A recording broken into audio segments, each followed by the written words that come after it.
The FBI wants to know, was it protected speech or punishable sedition? Time for the Streamline. Everything you need to know in 10 minutes or less. The FBI now wants to talk with these 6 Democratic members of Congress who made a video urging military members not to obey illegal orders. The president has called it seditious behavior, punishable by death. Sources tell ABC News the FBI's request to interview these 6 could lead to a full investigation. The president's reaction and the use of the FBI against us is exactly why we made the video. He believes in using the federal government against his perceived adversaries. Earlier this week, the Pentagon launched its own review into Senator Mark Kelly, one of the lawmakers in that video. Kelly faces a possible demotion. The retired Navy captain flew 39 combat missions in Iraq before going on to become an astronaut. Breaking overnight, a U.S. official says Ukraine has agreed to a peace plan to end the war with Russia. There have been a few changes made to the original 28-point proposal. A source says there is no longer a strict limit on the size of Ukraine's army, but how much land Ukraine will surrender to Russia still needs to be hammered out. The first draft of this deal was criticized for heavily favoring Russia. Last night, President Trump claims the Kremlin is now making sacrifices too. They're making concessions. Their big concession is they stop fighting and they don't take any more land. Trump says he believes his special envoy, Steve Witkoff, will meet with Russian President Vladimir Putin next week. They will discuss the revised peace plan, moving it closer to a final deal.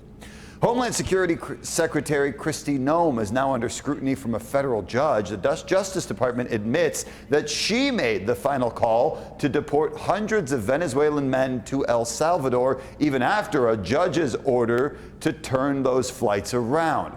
All of this was revealed in a new court filing late last night. The judge is now launching an inquiry into whether the Trump administration violated his order. Lawyers for the DOJ argue the order did not require them to return migrants already deported. They also say the order to turn flights around wasn't binding. Those migrants were held at a mega prison for several months before being released this summer as part of a prisoner swap. Well, it's that time of year again. More charities are reaching out to San Diegans, hoping that they open their hearts and their wallets. But scammers are looking to take advantage of your kindness. Joe Ducey with Better Business Bureau shows us what you need to look out for. It's the end of the year. Expect to hear from more charities, hoping you're feeling more charitable. Checking them out first is always important. This year, it's crucial if you're hoping to help people hit by Hurricane Melissa. I'm Joe Ducey with the Better Business Bureau, warning ABC 10 News viewers that disasters bring out scammers just trying to cash in. With a hastily set up website, scammers can make a lot of money from good people just wanting to help, and the scams can be hard to spot. Frauds can reach out the same way real charities do, by text, email, social media, or a phone call. Warning signs: demands for cash, gift cards, or wire transfers. Always donate with a credit card. Wanting bank accounts, Social Security, or other personal information. Pressure or threats to get your money now. Scammers can also confuse by using names close to legitimate charities, so know where your money is really going. Go to give.org and see if a charity meets BBB standards. Charity Navigator and Charity Watch are also free sites to check out legitimacy. Donating is always a great idea. Just be careful and do your research first. Look for the sign of a BBB accredited business when hiring. More on how to check out a charity at 10news.com, and I'll see you next time. The Trump administration announced price cuts for 15 prescription drugs. The newly negotiated Medicare prices are expected to save the program about $12 billion in 2027. Popular weight loss and diabetes treatment drugs, Ozempic and Wegovy, are on the list. Other drugs include treatments for various types of cancer, depression, and neurological diseases.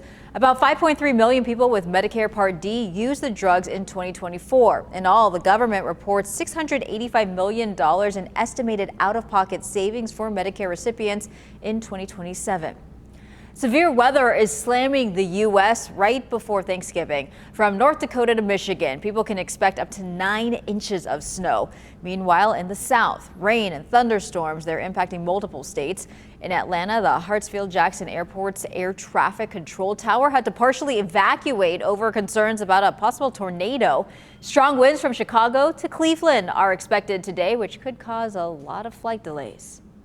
So I have a funny story for you, and my grandma is going to kill me. This year, my little sister put markers on her Christmas list. My grandma was shopping for a bargain and bought a set of markers off of a sketchy website, putting her credit card information at risk. And I got bad news for you. This has happened to a lot of my Gen Z friends as well. And funny enough, San Diego Police Department held a presser today about how to not get scammed during the holiday season. I'm here to see what they have to say. You need to be on legitimate sites. You want to just be able to trust but verify that what you're ordering is legit. I'm narrowing it down to 3 different bullet points. Number 1, porch pirates. Pickup is a better option. Leaving them outside for an extended period of time is just asking for trouble, unfortunately, with these days. If you do catch a porch pirate, do not hesitate to send it over to the good folks at San Diego Police Department. They are looking for any and all hints to crack down on this porch piracy lunacy. Number 2, Facebook Marketplace bandits. I will openly admit that I love a Facebook Marketplace steal. However, people be kind of crazy out there. In order to protect yourself, SDPD recommends meeting up at a substation or in front of a police department. They have a bunch of designated safe